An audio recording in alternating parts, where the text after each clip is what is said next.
दंडवत माझी वाणी तुझे वर्णी गुणनाम ऐशिदी प्रेम काही कळा जयांचे केलिया स्मरण होय सकल विद्येचे अधिकरण तेची बंधू श्रीचरण शिवंचे नमस्कार आता ऐसा कर घरावे राम और धंदा सब छोर ही काम इतने गोते का हे खाता वाढू नका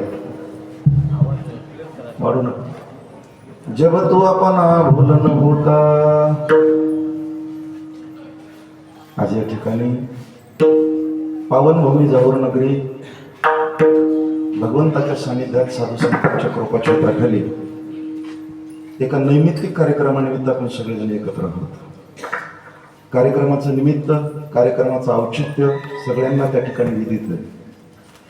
आपल्या सगळ्यांचे पारमार्थिक स्नेही हरिभक्तीपरायण ब्रह्मानंद महाराज जाऊरकर यांच्या नूतन वास्तूच्या वास्तुशांती प्रित्यर्थ हा एकदिवसीय नामसंकीर्तन सोहळा या ठिकाणी आयोजित केला आणि त्यांच्यावर प्रेम करणारी आपली सगळी वारकरी मंडळी, गायक वादक गुणीजन मंडळी त्यांच्या प्रेमास्तव आज आपण इथं सगळेजण एकत्रित येऊन हा कार्यक्रम करत आहोत.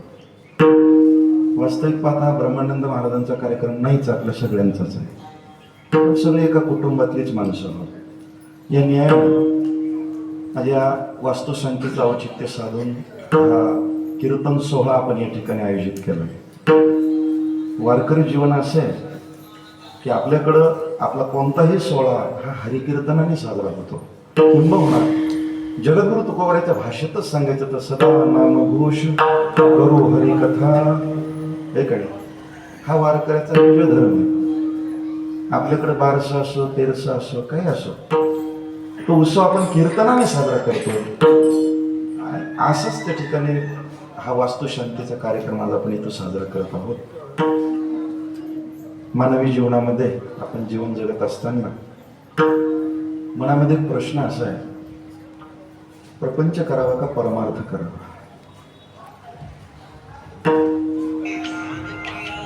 असा प्रश्न विचारला की सरळ सरळ समोरून उत्तर असं येतं, महाराज परमार्थ करावाच लागतो पण प्रपंच सोडता येत नाही.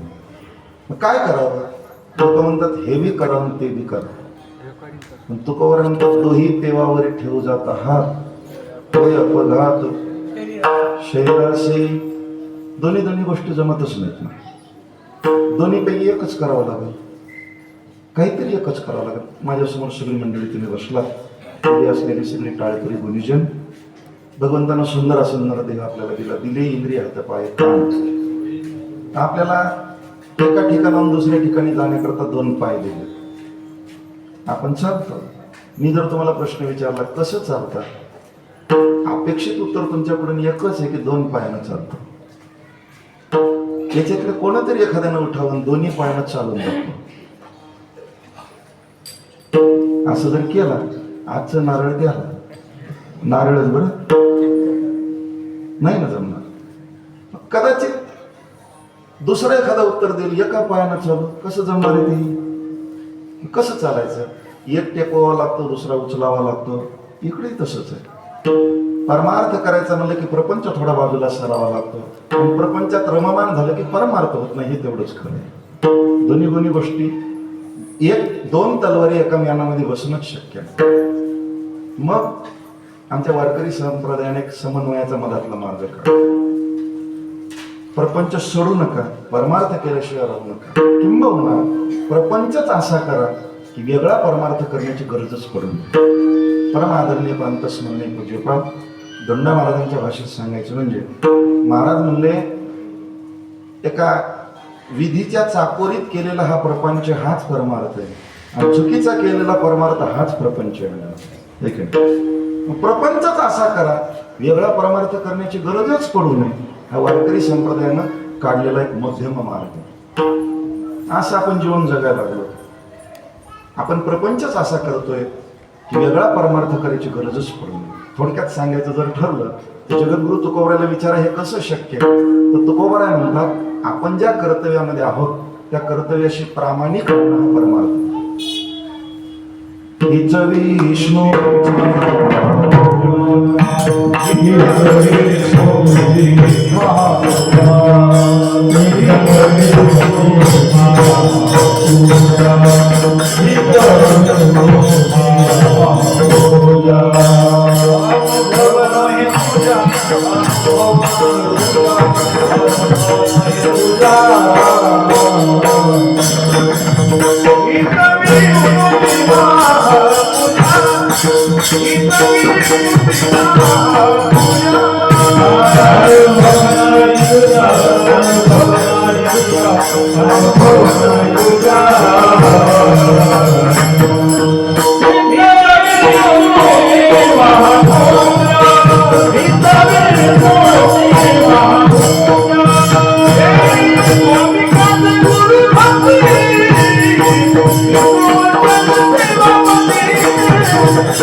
पितृवचन सेवापती हीच विष्णूची महापूजा. आपण ज्या कर्तव्यात आहोत त्या कर्तव्याशी प्रामाणिकराने ही भगवत पूजा आहे. ज्ञानोबरांच्या भाषेत सांगायचं जर ठरलं तर तया सर्वात्मक ईश्वरा स्वकर्म कुसुमाची गिरा पूजा बोलिया होय अपारा तोषा लागी. ज्ञानोबरांत आहे त्या कर्तव्यात प्रामाणिक राहा. स्वकर्म कुसुमाने सर्वात्मक ईश्वराची पूजा करा असा आपल्याला निर्देश त्या ठिकाणी दिला. मग प्रपंचच असा करायचा की वेगळा परमार्थ करण्याची गरजच पडू नये. धन्य पुण्य रूप कैसा झाला संसार असा संसार त्या ठिकाणी केला पाहिजे. सगळी जण आपण तसा संसार करतो, पण असा संसार करताना या प्रपंचामध्ये या संसारामध्ये काही गोष्टी अत्यावश्यक आहेत. मानवी जीवन जगण्याकरता काही गोष्टी आवश्यक आहेत. कोणत्या? हिंदीमध्ये जर बोलायचं ठरलं तर रोटी कपडा व मकान. मराठीत बोलायचं जर ठरलं तर निर्वाहापुरते अन्न आच्छादन आश्रम शिस्तान गुहा. एखादा पशु पक्षी जरी असला तर पशु जर असेल तर त्याला एखादी गुहा बांधावी लागेल. पक्षी असेल तर एखादं घरटं बांधावं लागेल. माणूस असेल तर कसं का होणार डोक्यावर छप्पर पाहिजे. ऊन वारा पाऊस याच्यापासून संरक्षण. आपण इतिहासात जर भांडोळा घेतला 14 कल्प आयुष्य असणारे आमचे मार्कंडे महर्षी होते, पण एका ताटी खाली राहायची. अशी एक ताटी तयार केलेली होती. भेटायला गेला एक व्यक्ती त्याला, इकडून ऊन आलं पूर्वेकडून की ताटी अशी लावायची आणि सूर्य मावळ तिकडे गेला की ताटी इकडे लावायची. त्यांनी सांगितलं ही ताटी हेच माझं घर आहे, म्हणजे मला जेवढी आवश्यकता आहे सावलीला लागते तेवढंच. आता पसारा किती वाढवतो तो बाजू वेगळी, तो भाग वेगळा. पण संतांनी मर्यादा सांगितली. अन्न पोटासाठी लागतं, लज्जा झाकण्याकरता कपडा लागतो, राहण्याकरता घर लागतो. मग ते पंचपक्वानच असावं असं काही नाही. गाडी चालण्याकरता त्याच्यामध्ये उपयुक्त असं डिझेल टाकावंच लागतं. इंधन तसं गोळाभरांना याच्यात ढकलावंच लागतं. शेपक प्रमाणे जरी झाला संन्याशी माध्यानाशी तोंडवासी. संन्यासी जरी असला तर त्याला शरीर चालण्याकरता खावंच लागतं. संन्यासी जरी असला तरी ऊन वारा पाऊस याच्यापासून संरक्षण म्हणून त्याला मठ बांधावंच लागतं. 4 बोटाची लंगोटी का होणार लज्ज रक्षणासाठी घालावीच लागते.